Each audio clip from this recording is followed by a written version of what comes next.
In the mist-covered lands of Aragon, when the first century of the second millennium was fading into the horizon of history, a man was born who was destined to change the course of the Spanish conquest forever. His name was Alfonso Sanchez, later known to history as Alfonso I the Battler. He was born in the year 1073, into a royal family already breathing the air of war and conquest. He was the son of King Sancho Ramirez and his second wife, Felicia of Rauci. From the very beginning, Alfonso's life was shaped by conflict, faith, and destiny. His childhood passed within the walls of the monastery of San Pedro de Cerisa, a bastion of knowledge and belief. There his character was forged with the same precision with which blacksmiths tempered the swords of knights. From an early age, Alfonso demonstrated a natural talent for the art of war. His veteran instructors, men hardened by countless battles, recognized in him the spark of a born leader. While his contemporaries were still content with children's games, the young prince already dreamed of reclaiming lands that had once belonged to the Christians. The year 1104 marked a decisive turning point in Alfonso's life. With the death of his older brother, King Peter I, the weight of the crown fell upon his shoulders. At the age of 31, Alfonso became King of Aragon and Pamplona, inheriting not only a throne but a sacred mission: to expand Christian dominions and push back the Islamic powers that had dominated the peninsula for centuries. He soon proved that his nickname, the Battler, was no empty boast. In the year 1105, barely a year after his coronation, Alfonso launched his first major offensive. The cities of Egea and Tast, strategically located in the Ebro Valley, became his initial targets. With an army of 5,000 men, a significant force for the time, Alfonso laid siege to both strongholds. Muslim resistance was fierce, but the determination of the young king was unshakable. After weeks of siege and brutal fighting, the walls finally fell, and Aragonese banners waved over the conquered towers. This early victory was only a prelude to what was yet to come. In the year 1107, Alfonso turned his forces eastward, setting his sights on the fortresses of Tamarite and San Esteban de la Terra. The campaign was ruthless, marked by daily skirmishes and nighttime raids that tested the endurance of both sides. Chroniclers of the era speak of battles in which the sky darkened under clouds of arrows, and the earth trembled beneath the thunder of cavalry. After months of relentless struggle, both cities fell to the Aragonese advance, expanding the borders of the kingdom and securing new trade routes vital to Aragon's economy. But fate had prepared an even greater challenge for Alfonso. In the year 1109, an opportunity arose to unite the crowns of Aragon and Castile through his marriage to Queen Urraca. This alliance promised to create an unprecedented Christian power on the peninsula, capable of confronting any Muslim threat. Yet what seemed like a perfect union quickly became a battlefield of political and personal conflict. The relationship between Alfonso and Urraca was turbulent from the very beginning. Differences in character and clashing political ambitions led to constant strife. While Alfonso dreamed of leading a grand crusade against the Muslims, Urraca focused on consolidating her authority in Castile and Leon. The nobility of both kingdoms, sensing an opportunity to increase their own influence, fanned the flames of discord. Despite the turmoil in his personal life, Alfonso never lost sight of his primary objective. In the year 1110, as courtly intrigues threatened to destabilize his rule, the Battler launched a bold campaign against the kingdom of Zaragoza. With an army of 10,000 men, an impressive force for the era, Alfonso crossed the Ebro Valley, spreading terror among the Muslim population. The Battle of Valtierra became a decisive moment in this campaign. The Aragonese forces, though outnumbered, confronted the Muslim army on the plains near the Ebro River. Alfonso's strategy was masterful. He used his heavy cavalry as a hammer and his archers as an anvil, shattering enemy lines and plunging their ranks into chaos. The victory was complete. More than 5,000 Muslim fighters were slain, and an immense booty filled the royal treasury. Yet the jewel of the crown remained unconquered. Zaragoza itself, the great city of the Ebro, standing as a seemingly impregnable bastion of Muslim power in the north of the peninsula. Alfonso knew that its conquest would be more than a strategic triumph. It would be a symbol of Christian supremacy in the region. The preparations for the siege of Zaragoza were meticulous. For years, Alfonso strengthened Christian positions around the city, building castles and watchtowers that slowly strangled enemy supply lines. In the year 1118, convinced that the moment had arrived, the Battler launched the final assault on Zaragoza. The siege became one of the most complex military operations of the Reconquista. For months, Aragonese siege engines battered the walls day and night, while sappers worked tirelessly to undermine the defenses. The Muslim defenders, fully aware of the city's importance, fought with desperate ferocity. The battle for Zaragoza lasted 7 long months. Casualties on both sides were enormous, with estimates exceeding 20,000 dead. The city descended into a hell of hunger, disease, and violence, yet Alfonso's resolve never wavered. Finally, on the 18th day of December in the year 1118, the gates of Zaragoza opened before the Aragonese conqueror. Alfonso's triumphant entry into the city was an unprecedented moment of glory. Streets once silent with fear and starvation erupted in celebration as the Christian king passed through. The great mosque was consecrated as a cathedral, symbolizing the dawn of a new era. Aware of the magnitude of his victory, Alfonso showed generosity toward the defeated, allowing many Muslims to remain in the city under royal protection. The conquest of Zaragoza marked a turning point in the Reconquista. It not only significantly expanded Alfonso's dominions, but also opened the gates to future conquests throughout the Ebro Valley. Almost overnight, the Kingdom of Aragon became a power to be reckoned with on the political chessboard of the peninsula. But the Battler was not a man to rest on his laurels.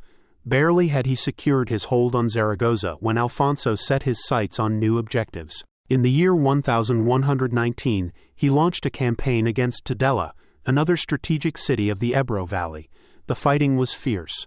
The defenders, fully aware of Zaragoza's fate, resisted with desperate courage. Yet Alfonso's military machine, now well-oiled and buoyed by victory, proved unstoppable.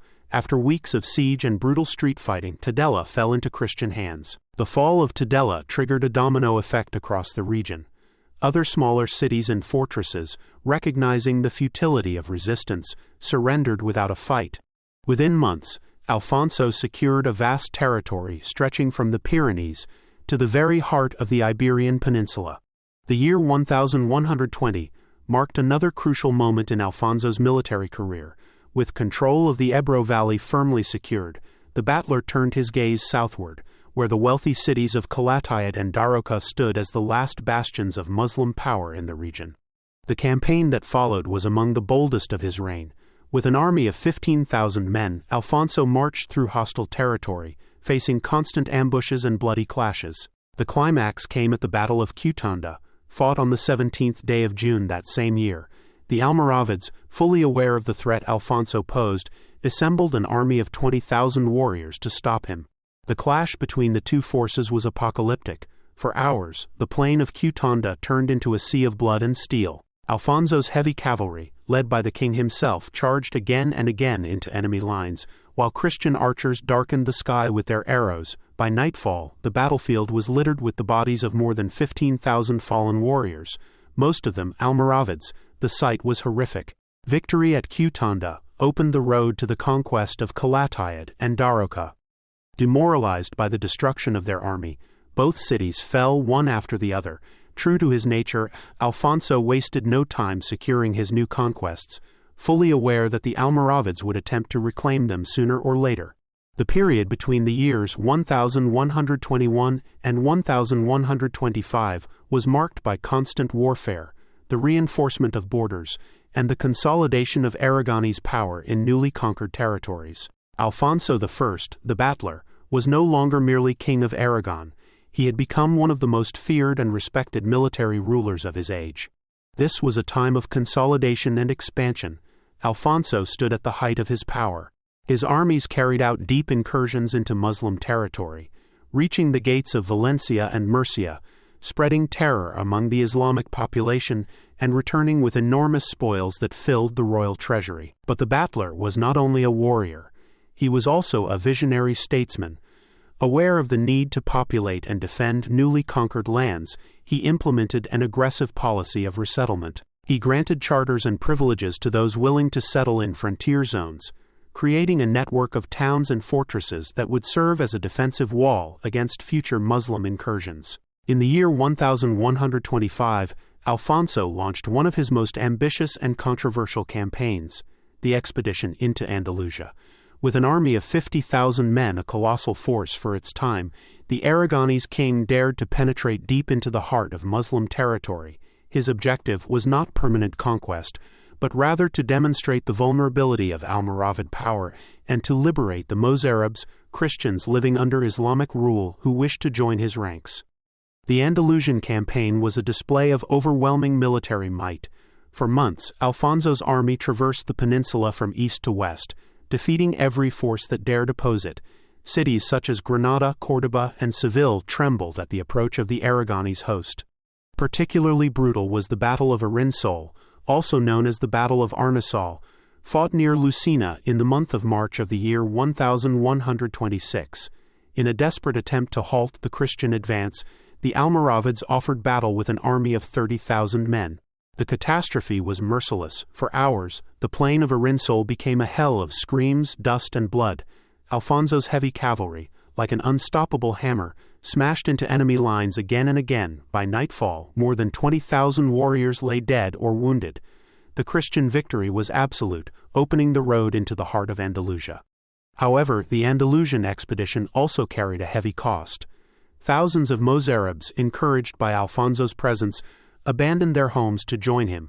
This provoked harsh reprisals by Almoravid authorities against those who remained behind, worsening the conditions of Christians living under Muslim rule. Alfonso's return to Aragon in the year 1126 was triumphant. He brought with him not only immense treasure, but also thousands of Mozarabs, who would become essential for the repopulation of newly conquered lands. Although the Andalusian expedition resulted in no permanent territorial gains, it demonstrated the strength of the Kingdom of Aragon and planted fear deep within the heart of the Almoravid Empire. The following years saw Alfonso strengthen his authority and extend his influence beyond the borders of Aragon. In the year 1127, he intervened in the affairs of the county of Toulouse in southern France, showing that his ambitions were not confined to the Iberian Peninsula. Though brief, this intervention laid the groundwork for future Aragonese claims in the region. The final major campaign of Alfonso's life began in the year 1130 with the siege of Bayonne. Strategically located on the Atlantic coast, the city was vital for controlling trade routes between the peninsula and northern Europe. The siege of Bayonne became one of the most complex military operations of his reign. Contemporary sources speak of losses approaching 10,000 men, and the campaign ultimately ended in failure. The city could not be taken. By then, the king was nearly 60 years old, and began to feel the weight of a lifetime devoted entirely to war. Even so, his warrior spirit continued to burn fiercely. In the year 1133, Alfonso launched his final campaign against the Muslims. The target was the city of Fraga, a powerful Muslim fortress strategically located on the border between Aragon and Catalonia. It had resisted every previous attempt at conquest. On the 17th day of July in the year 1134, Aragonese forces confronted a relieving Almoravid army near Fraga. The battle was chaotic and blood-soaked. True to his character, Alfonso personally led the charge of his cavalry, but this time the fortune that had followed him for so many years finally abandoned him. In the chaos of battle, the king was gravely wounded. His guards managed to carry him from the field, but it was clear that the wound was fatal. Alfonso I the Battler died on the 7th day of September in the year 1134, likely at the castle of Polenino. His death marked the end of an era. During his 30-year reign, Alfonso transformed Aragon from a small mountain kingdom into a major Iberian power, doubling the size of its domains and laying the foundations for future expansion. Alfonso's will triggered a serious succession crisis. In an act reflecting his deep faith and crusading spirit, he bequeathed his kingdom to the military orders of the Templars, the Hospitallers, and the Order of the Holy Sepulchre. Though noble in intention, this decision was rejected by the Aragonese aristocracy, who viewed it as a threat to the kingdom's independence. Ultimately, Alfonso's brother Ramiro II, known as the Monk, was removed from his monastery to ascend the throne, inaugurating a new dynasty. Although Alfonso's will was never fulfilled, his legacy endured. His territorial conquests, administrative reforms, and the crusading spirit he instilled in his people laid the groundwork for the future greatness of Aragon. Alfonso I the Battler left an indelible mark on the history of Spain. His reign marked a turning point in the reconquista, proving that Christian kingdoms could not only resist but also defeat and subjugate Muslim forces. His vision of a strong and expansive kingdom paved the way for the future union of Aragon with Catalonia, giving rise to the Crown of Aragon, which would play a decisive role in shaping modern Spain. Beyond his military achievements, Alfonso was a ruler who understood the importance of consolidation and administration. His policies of resettlement and the charters he granted laid the foundations for economic and social development in conquered lands. The network of cities and fortresses he established not only defended against future invasions, but also encouraged trade and cultural exchange. The legacy of Alfonso I the Battler transcends the borders of Aragon and Spain. His life and deeds inspired generations of warriors and rulers, making him a symbol of struggle against adversity and of unbreakable determination.